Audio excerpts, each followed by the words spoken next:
we're being joined here by Sean O'Haire. Sean, how you doing? Pretty good. How are you? Doing real well. Of course, you have April 30th, the night at the Bellagio, presented by K1. You looking forward to it? Very much so. What attracted you to the actual fighting? You know, instead of it being the quote-unquote predetermined style of pro wrestling, what attracted you to real fighting?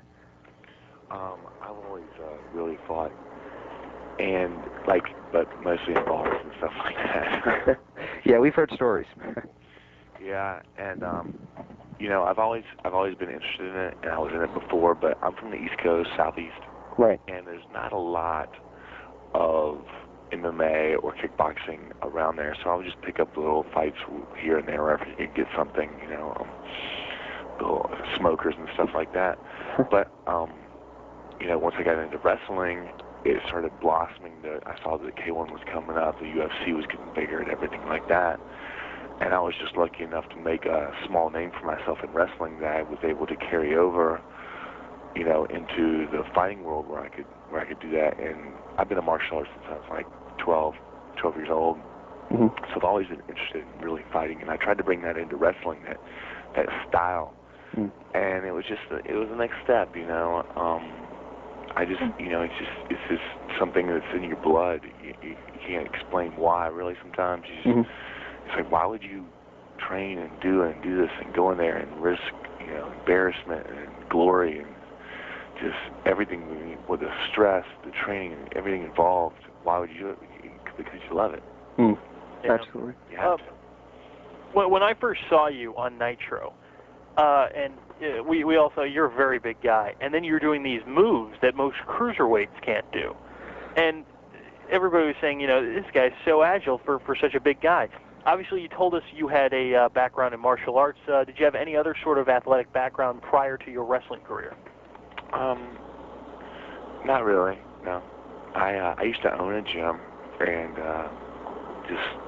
just worked out. And, I took a couple of gymnastic lessons just so I could show off, and it just happened so that I like to be able to do things that people think I couldn't do. When someone tells me I can't do something, then I go out and do it. It's sort of like I'm a small man trapped in a big man's body. Small people get that small man's complex. Don't tell me I can't do something. I'm sort of like that, but I'm big. Don't tell me I can't do something because I'm big. Yeah. Well, you were one of the most famous power plant graduates, and eventually became a member of the Natural Born Thrillers. And for a while, in about late 2000, you guys were on about every segment of the show, and a lot of veterans backstage were saying that you guys were getting a lot of airtime. Do you think that you had gotten too much too soon? No. I think that the business was a little. I think the business was sort of winding in a way where we came in where we had a lot of exposure, but the veterans they got lazy. And what had happened is they were sucking up a lot of money. We were getting paid nothing, but the company wanted to turn it around, but it already went a little bit south. You know what I'm talking about? Yeah. And then of course, right when AOL picked us up when I was going to get my big push, I was listening to next Goldberg, next Rock. WWF bought us out. Now it's WWE. What was the plans for your character? Do you know, or did you have like a gimmick, or was it just going to be Sean O'Haire? When we closed up? Yeah. Bischoff had talked to me, and we had gone through a scenario of what I was going to be. I was going to be sort of a American Yakuza type guy, an American who had grown up in Japan and was a heel but not a heel, kind of an anti-hero, but martial artist, and a very, very intense and aggressive wrestler. And he had this plan laid out, and then that's what it was. There's a match where Paul Orndorff got hurt with a neck injury. What was going through your head when you see a guy just completely disabled in the ring? When I was working with him? Yeah. Yeah, he had an existing neck injury. Yeah. And it was my partner and I, Jim Drax. I think some other people, Ray was Oscar, Rey Mysterio was in it. Yeah. Some other people. It's, when it's time to hang it up, it's time to hang it up. I love Paul, he's a good guy. But I mean, you're there trying to pick guys up and stuff like that, and you already have an existing neck injury. You're just asking for a problem. What'd you think of him being inducted into the WWE Hall of Fame? Oh, he deserved it. The man's great. We got along since the first second I met him. When he was in the power plant, I was a student of his. You've had quite a few partners over the course of your when you were in wrestling, and first, obviously, was Mark Jindrak was your partner currently on the WWE, and then they switched you over with Chuck Palumbo. Who between Jindrak and Palumbo, who did you enjoy teaming the most with? You can't say one. They're different people. I enjoyed working with both of them. They both had different characters. They both had different characters, which I enjoyed working with very much. You know. Yeah. I liked working with them both the same. I can't choose on that one. Yes, sure. There was a revolving door at WCW when you came to who was in charge. What was the atmosphere, like at WCW? I'm sorry. What was the last part of that? I said it was like a revolving door at WCW when it came to who was in charge. Yes. What was the backstage atmosphere like overall in WCW? For us, it was fine. I mean, we were one. I'd always been known to. I mean, a lot of the guys, like new guys, like got bullied around by the veterans and stuff like that. Excuse me for just a minute. Let me cut this off, okay? Not a problem. Yep.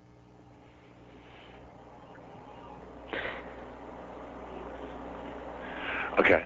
No, when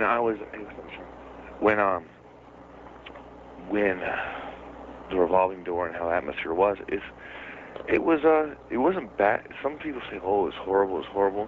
Right. You know, it was cliquey. I'll tell you that. But I was with the National One Thrillers, and nobody messed with us because we weren't just the average new guys. We were tough guys, and if you mess with us, we beat your ass. Did everyone in the company realize WCW was on the verge of being sold? I think it was somewhat known, but somewhat trying to be hidden. It was up in the air, like a coin toss. We didn't know what was going on. I don't think they knew what was going on. You know. When going from what some say was a very bad backstage atmosphere in WCW, obviously you'd say it wasn't that bad. How did the WCW backstage compare to WWE's backstage area?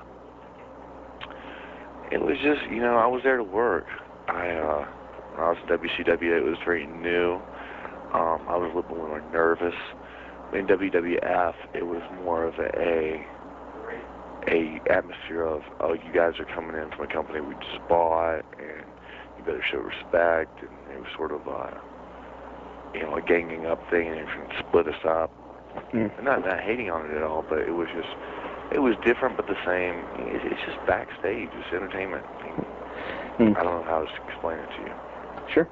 Well, you were brought in as one of the cornerstones of the invasion angle. What are your thoughts on that angle, and do you feel that the ball has dropped at all with that angle and what it could have been or should have been? Yeah, I really do. I just felt like that they really took a lot of talent and misrepresented it and misplaced it. I think that, not saying anything for myself, but I don't look at myself as being a personal to this business. You got somebody that's 6'6", 275 pounds that can stand and do a backflip standing right there in the middle of the ring, and then run and do whatever anybody can do in the business, and then you're going to have them getting beat up by people, and just because we were in a rival company, it became personal, I think, on an office level, where to me it was just, and I'm just here to work, dude, and I'm trying to do the best. That's how it felt to me.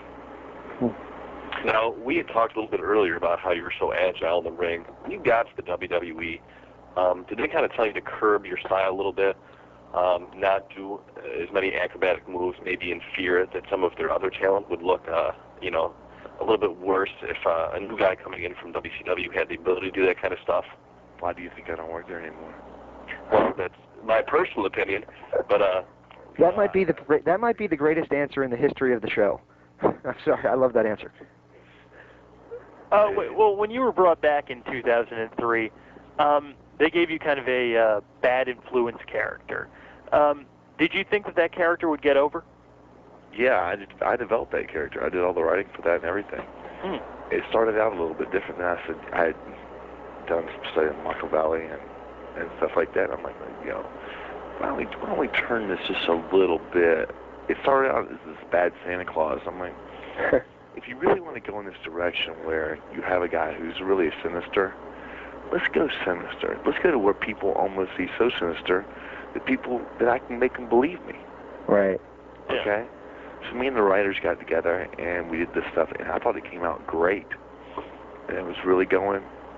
And then what happened is, they didn't know where to go because they wanted me to be a bad guy, and people started liking me, so I was a good guy. Right. Let's stop it. Let's put him with Piper, and then, then that was just, I love Piper, but that's just trouble waiting to happen. I'm kind of the resident rock fan in this group, and your theme song is pretty damn cool. Did you have any choice in the selection of that, and who actually performs that? You know what? You like that? That's Waterproof Blonde, and they're very, very good friends of mine. And I was in the studio when they were doing that, when they were recording it, going through it with them. That was written especially for me. Wow. And sung for me, yes. That's pretty cool. Yeah, they're a great band. They're out of Louisville, Kentucky. When I was in OVW, I met them and started hanging out with them. And they're still very good friends of mine. And they actually came out with a CD after that. Excellent, because, that's a lot of, believe it or not, I got that question a good 5 times, and I remember thinking, well, that's a really cool theme song, so that's pretty cool to hear. Eventually, you were put with Piper, as you mentioned. You said it was trouble waiting to happen, but how did you guys get along? Oh, Piper and I got along fine. It was just, everybody's coming to me going, Piper will say things, and you got to be careful, take care. I'm like, man, what do you mean to do? You paired me up with a guy who's kind of, and then once he went on, I never even saw him on HBO and started talking crap about the company. Right. Well, he actually made some pretty surprising remarks, kind of basically insinuating that, Vince McMahon was allowing wrestlers to die and really not, standing up for people not doing drugs and offering them insurance, health insurance, and all kinds of crazy stuff. I was watching it when it was happening, and I couldn't believe that he was bashing the company that badly as it was happening, while he was working for him. I was like, man, this is ridiculous. That is, and, it ended up having a reflection on my career, too, because I got a phone call one morning when I was heading to a show, and everybody's like, don't be worried, you're okay. I'm like, the first thing you worry about when it's time to worry is when somebody tells you not to worry. Right. Yeah. I'm like, what the hell just happened? Well, Piper on TV last night, we had to let him go. I'm like, but we had storylines set up and everything. I go, then Hogan left too. Well, you're not going to get punished. I'm like, no, when you tell me that, that's when I'm like, well, what am I going to do? Right. You can't exactly go back. I'm like, well, okay, here's what we'll do. And so I started writing some material, and I started writing these new groups. So we're almost like this Japanimation goth motorcycle group. I put some guys in there who at the time were in OVW, like Travis Tomko and some other guys that were in there, and I was trying to get those guys up. And everybody loved it, and then they just never went with it. They everybody always asks me, why didn't this happen? Why didn't this happen? Why didn't you just, you know what? I'll say this, I gave it 100% of my attention, 100% of my ability, 100%, if not more, dedication, and something didn't happen, and I'm not saying it's anybody's fault. I'm just saying everybody asks me why, and that's the question I just can't answer. That almost makes me depressed to hear you say that, because that sounds like a stable kind of formation that could be around as we're talking right now. There's such a lack of them and a lack of ways to bring new talent up. And that, to me, just hearing you say it, sounds like, a gimmick in a group that could have been significantly entertaining and added significant value to the show. Well, anybody it's just a shame. Sorry. Yeah. Anybody can sit there and go, oh, this person could be this person could be that. I'm going to tell you right now, okay? You can take anybody, and if you push it hard enough, you can get it over. Look at Bill Goldberg. The guy, admittedly, could not wrestle very well. He was not a good worker. He had not been in the business years and years and years and stuff like that. They took a product, they saw something, and what they did is they shoved it down people's throats. And you know what? It worked. They tried something that worked. The people caught on, and they got it. Mm-hmm. And what they're doing is they're waiting for this other person to emerge when it's what's behind the person. It's not the person. I mean, I can go out there and I can say, smell what the Rock is cooking. I mean, if I went out there and said something like that, how stupid would you think? You'd be like, what an idiot. But you say it over and over and over again, and you do cool stuff before you say it, you do cool stuff after you say it, and then you have the people putting you on TV letting you say it all the time, people are going to get it. Mm. If you have me say it one time and they go, oh, that's stupid, hey, man, you know, it's a team effort, not an individual. Right. It's a business, you know? And that's what's different about fighting. I can go out there and I don't got to worry about anybody worrying about what the hell I say. Right. You know? Right. I mean, I was looking at your picture, and this was something me and Eric were discussing, and obviously you've cut your hair back down to the way it kind of used to be. And I was saying that I thought there was a cooler, like, merchandise look the other way. And then I was thinking, well, this is a different animal. This is, you know, this is more what you can actually do in the ring than how you look and everything than the wrestling business. When you were, during about the time when, right before Roddy got released, you had kind of a mini feud going on with Hulk Hogan. Did you have any thoughts with working with Hulk? Oh, he was great. It was cool. No, I mean, it was just, you know, it was just great. Wrestling is wrestling, man. Yeah. Well, earlier in the interview, you told us, you know, that was the reason why it was released. Can you get any more specific about that? What is the actual release reason? No, they, after Roddy was let go, they had me on, like, Velocity and Heat, just smashing people, and I'm like, and me and Vince had a meeting, and I'm like, I'm not happy. You know, why am I doing this? Does it make him any better? What's going on? He's like, well, you need to work more like this. I'm like, well, obviously we're not seeing eye to eye on this. He goes, what do you want to do? I go, I want to do what I want to do. I want to go back to doing the flips. I got into wrestling because I'm like, hey, look, I have something to offer. I'm not just a big guy. I'm a big guy that can do some weird shit. Excuse me for cursing. Not a problem. We'll get it in pre-production, post-production. Some weird stuff. And I go, I have something to offer. You know? I'm not saying that, oh, because I want to do it, I can do it. I go, I legitimately have something I can do that's different than what other people can do. Mm-hmm. So instead of making me like everybody else, let me do what I want to do. He goes, okay. I go, all right. And it was getting close. It was like 4 months out from my contract being up. Mm-hmm. And so I went to WWE just to get my body back in shape and doing flips off the top rope. I mean, you're like 10, 15 feet in the air when you're doing that stuff, you know? Yeah. And I'm just getting my timing down and stuff like that. I got a phone call. Hey, we don't want to use you anymore. I'm like, well, good. Now I can go on something else. Do you still currently follow the WWE programming? And if you do, what are your thoughts on what they're currently putting out there?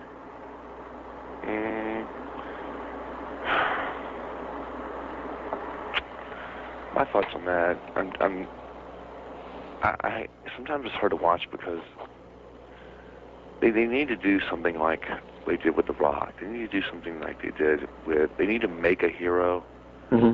They need to make somebody, even if it's, they need to make something that someone wants to emulate, to be like, that they can refer to, that they can just adapt. Just acknowledge as being, this guy is cool, and you have to, it's just like a movie. You have to develop bad guys and good guys. Mm-hmm. And the good guys got to be really, really good, and the bad guys got to be really, really sinister. I'm not saying really good at it. The production, the writing has to be there. And right. It's not there right now, I don't think. Mm. I think we would all tend to agree with that on some level. Yeah, I would definitely agree. I mean, when I'm watching Batista, they're trying to do that, but he doesn't seem to grasp it completely yet. It's the best job they've done in a long time, and he has the look, right. the attitude, and he's got the intensity. And Dave and I were good friends in WW. Right. But there's too many hands in the cookie jar, if you know what I'm talking about. Too many chiefs, not enough Indians running around backstage. But yeah. One of the things that we discussed. You're talking to one person who doesn't know exactly what's going on too. I'm not saying I know. Mm-hmm. I'm saying those are my thoughts, in my opinion. One of the things that we discussed is that he needs more TV time, because since he won the belt, he's been on TV for like 10 minutes. Really? Yeah. So.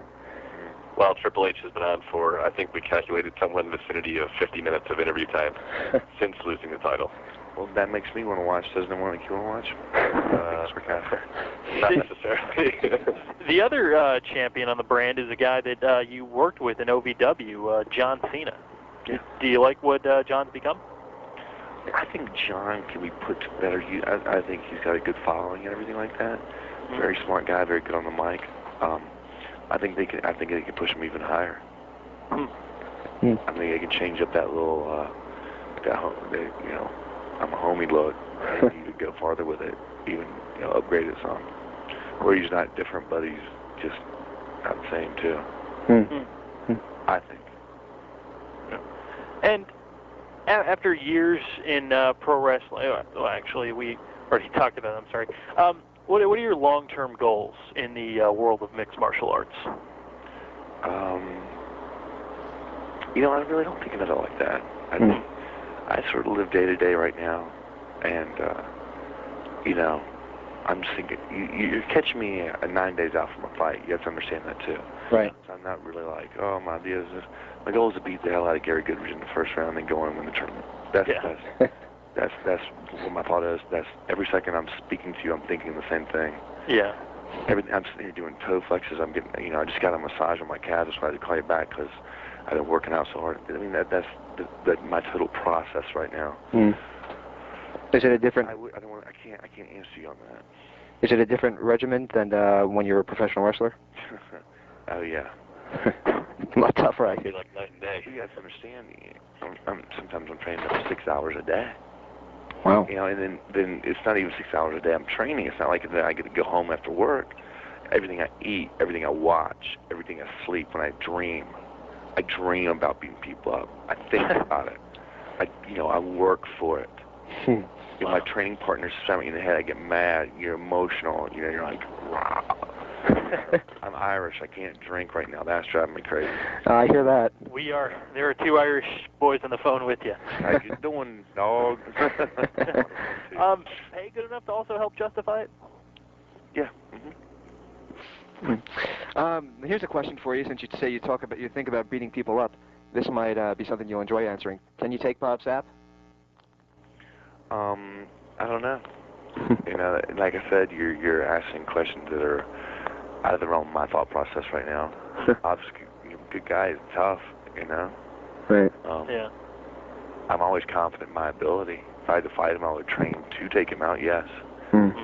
Do I think I could take him out right now? I think I could take him out to dinner. I'm not going to say that I couldn't, but right now I'm training to fight a different style. I'm a different way of thinking. And it depends if I fought him MMA or kickboxing too. Did you happen to catch any of the Ultimate Fighter show that was on Spike TV? And would you at all consider working for UFC? And what were your thoughts on the show in general? The show's great. I thought it was, especially the finale, man. That was awesome. Those guys put on a real battle at the end. The second fight, right? Yeah, I thought it was real cool. I think it was real cool for Dana to give them both a contract too. That had to be like the fight of the year. I've never seen two guys just really beat the hell out of each other consistently for 15 minutes like that. It was something to see, man. It really was. Yeah, it really was. The guys were slugging it. I mean, they were just swinging for the fences. Like, any kind of technique seemed to just go out the window. It was like, I'm going to hit you, and if you can take it, I'm going to hit you back. Try sitting there for a minute swinging, much less 15. Well, and you could tell by the end of that fight, man, they were totally gassed. They had not an ounce of energy left. And I think that's what made it so great, was that they had the time to do that. That's what you got to do. You got to stare at it sometimes when you fight. You have to leave it all in the ring. You have to walk out there and go. Whether you win or whether you lose, you have to go, I gave it 110%. I left. Yeah. I don't want to sit there and go, I should have been this. I could have done that. Man, screw that, man. I'm in the gym now going, I could have worked hard. No, I'm working out hard now. Okay? I go in that ring, I know I gave it everything I got. And obviously you mentioned that you watched the show in the finale. What do you think of the Ken Shamrock fight? And do you think it's time for Ken to go ahead and hang it up? I mean, he was taken out relatively quickly. Yeah. Ken works out here. I'm in the gym right now at his dojo, and he works out here. at this gym, and the guy's a technical genius, and it's just, I don't know. I'm not going to say, do I think he should? Yeah, I think it's time he can make a lot more money doing some other stuff, training people, doing this, doing that. I mean, to get in there and, the guy's a warrior. He started the whole thing. He paved the road for all of us. I mean, you can't say anything bad about somebody like that. But even though he thinks the same thing. Even though he lost that fight, I mean, there were still instances where you could see his technical genius when he was down in an armbar and miraculously ended up having the dude in a variation of an ankle lock within seconds. And that was a sight to behold. And at that point, I thought to myself, this guy can still do it. But then, it's such a hit or miss sport that, fortunes change in seconds. And that's the honest truth. I mean, when the wind blows one way one day, one guy wins, it blows another way. You never know. One lucky shot. Yeah. This is a sport where it's not like boxing. Boxing, it's like, this is like, I could throw a kick and get hit, and you're out, and the next day, block the same kick. It's crazy cool like that, Right. That's what makes it exciting. You're like, wow, I have a question, and this is just something that comes from me. You said you practice martial arts, and I noticed on your bio it said you practice Muay Thai. As someone who practiced martial arts for a while, I have the utmost respect for anyone who has done that. Is there any other styles you've taken? Yeah, Muay Thai. I train. Hybrid shoot fighting. And my first martial art was Aikido. And then I went to Session Kai Karate, which was like point fighting. And then I studied Hungar Kung Fu for several years. And then I picked up Muay Thai. Wow. Now, when your upcoming match, if you had your brothers, would you have it be more of a stand-up fight, or would you have it more of a ground and pound kind of fight? I'm sorry? If I had my way? Yeah. I'd rather it be MMA. But that's, I'll take it how I can get it. Whatever it takes. Whatever it takes, dude. All right. Do you mind if we just close out with a couple word associations? You can just give us a one-word answer, but if you have a story, feel free to fire away. We are not on any time restraints. All right. First name on the list. We're going to go through a lot of your natural-born killers, buddies. Perfection, Strong Stasiak. Perfection, Strong. Why can't I say this name? Sean Stasiak. There we go. I'm sorry. Go ahead. Who? Sean Stasiak. Nutball. Nutball. Okay. You guys want to take the next ones? Mark Jindrak. Crazy cool. Chuck Palumbo. Laid back surfer dude. How about Zach Gallen? Yeah. Can I say a word? The Disco Inferno, Glenn Gilberti. Fun. How about your former coach in the Natural Born Thrillers, Kevin Nash? Let me think of a good word for that. Elf. You can give one word association, right? Oh, you can. You could say whatever you want. I mean, Cool like Elvis. Cool like Elvis. How about DDP? Let me see. Judgmental. Jeff Jarrett.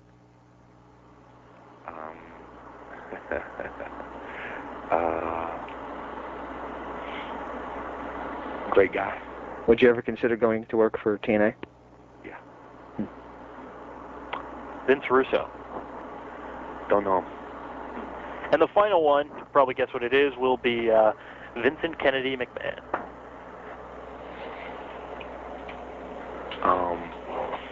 Psychopathic genius. And we have one last question for you, then we let you go. We appreciate all your time. Of course, Night at the Bellagio airs on April 30th. We are a predominantly wrestling show, though we do occasionally talk about mixed martial arts. We talked about The Ultimate Fighter time to time. We are curious, for our listeners who probably will be more wrestling fans, why should wrestling fans tune in and check this out? Why should wrestling fans tune in and check out Bellagio fight? Yes. because I used to wrestle and they're my fans. That's fine. Because, you know, there's a certain aspect of wrestling is a fight. You're acting like you're fighting. Right. So why would you not tune into fighting? If you're tuning into fighting, if you act like fighting, why not tune in to watch real fighting? Excellent idea. We can't wait to see it. We will be tuning in. And storylines suck so bad on TV right now. What's the difference? Great point. Well, we really appreciate your time, and good luck, brother.